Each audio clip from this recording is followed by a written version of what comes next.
100 says, if do it Hashem b'simcha. We have to serve Hashem with joy. And it's a great mitzvah. That's what we know Rabbi Nachman very famously said, mitzvah gedolah, liot b'simcha. A person has to know the greatest mitzvah is, the great mitzvah is to make yourself happy, to be happy. When a person's happy, then he's able to do everything he's supposed to be doing. When a person's sad, he's not going to be able to grow, he's not going to be able to do, he's going to be a shell of himself, he's not going to be able to operate on the highest of his levels. Now, we know that the joy is so important, and therefore it's very hard to be with joy all the time. It's very hard to be on that level all the time. We know that Rizal says that everything he gained spiritually was only for this, that he was able to be happy all the time. This, that he did the mitzvah with happiness, got him all the understandings and all the spirituality that he got, he received in his entire life. So therefore you see, he says the highest part of your soul, Yehidah, you get when you do the mitzvah, the right attitude. When a person does the mitzvah with joy, that's when he taps into the deepest parts of your neshama. And he says that's why we get finally the final seal of our year is on Hoshana Rabbah, the end of Sukkot, and we know Sukkot is the time of joy. It's called Hag Simchatenu. Now, he says that a lot of times when a person is not happy, a lot of things bother him. His mind will not be able to fully be used. He's going to be very preoccupied, and therefore you have people who are tossing and turning when they're busy, stressed about other things, as opposed to when they're able to just be happy. They're going to be able to sleep, they're going to be able to do all their daily activities normally and successfully. He says, for example, a lot of times people fall into situations they're not supposed to be in because they're not happy. If they would have been happy, so then they wouldn't have done the sins that they done, right? The Chidah says, for example, a person who is not shomer brit, he doesn't guard his eyes, or he does immoral things. So why is he doing those things? It's because he's not happy. So therefore he thinks he has to do these sins in order to pick him up and make him happy. But if he would have been happy, with what he has, he wouldn't have been happy in general. So then you guys sitting at a wedding, you would go and pull him over and tell him, come, let's go and beat this guy up. I don't need this. I'm not bored. I don't have to go pick a fight with somebody. I'm happy where I am. I'm enjoying with my friends. So if a person would be happy in his life in general, so therefore he'd be less prone to go and fall into sins, and he would think twice before doing them because he doesn't feel the calling, oh, this is going to make me happy. I don't need that. I'm already happy.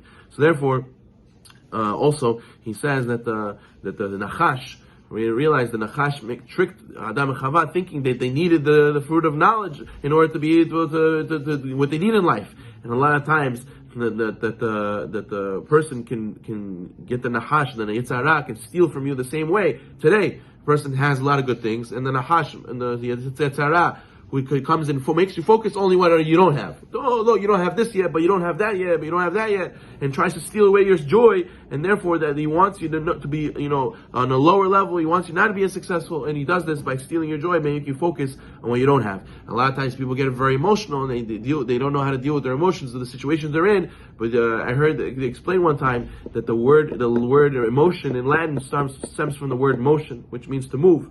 So your emotion is supposed to make you go and move and do something, as opposed to a lot of times people take their emotions, they just become a clam, become a ball, and not want to do anything. Where were you? Rabbi, I didn't come to class. I was in my basement watching videos, eating cheese balls for the past day or two. And I was very sad. I was very depressed. But that's what the Yetzer Hara wants. The Yetzer Hara wants you to be emotional, not to be happy, because this is what's going to happen. You're not going to be successful. You're not going to do the mitzvot. So therefore, a person has to make sure not to let himself get into that state of anxiety, of depression, because that's when you don't do any mitzvot, or you're not yourself, or you're not going to be able to build your olam haba.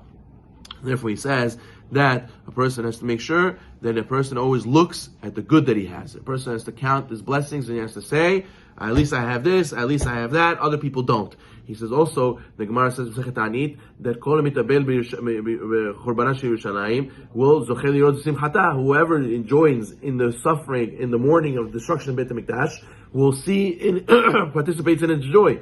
Then learn from here that there's no way to experience real joy unless you go through suffering first. Everyone goes through suffering, but a person has to realize that even when you have your down states, there's something to learn from that as well. Now you're going to appreciate the light once you went through the darkness. Now, a person has to know that everything we go through is for a purpose, and it's only temporary.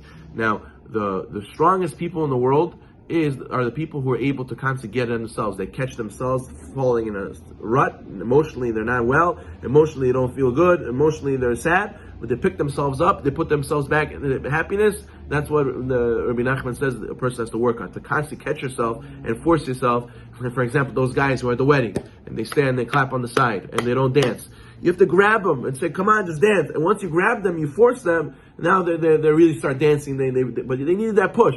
A person a lot of time, he's in that state where he doesn't want to do anything. He wants to sit on the side and clap. You have to force yourself. You have to push yourself and get yourself out of that rut. And then once you get yourself going, then a person will be very, very successful and be able to tap into the highest levels of spirituality when he's happy. But if he's not, he's going to stay and go nowhere. That's why Rabbi Nachman was very into forcing yourself, or remembering all the good you have, or for example, pretending to be happy even though you're not, fake it till you make it, or for example, he says, even do something silly.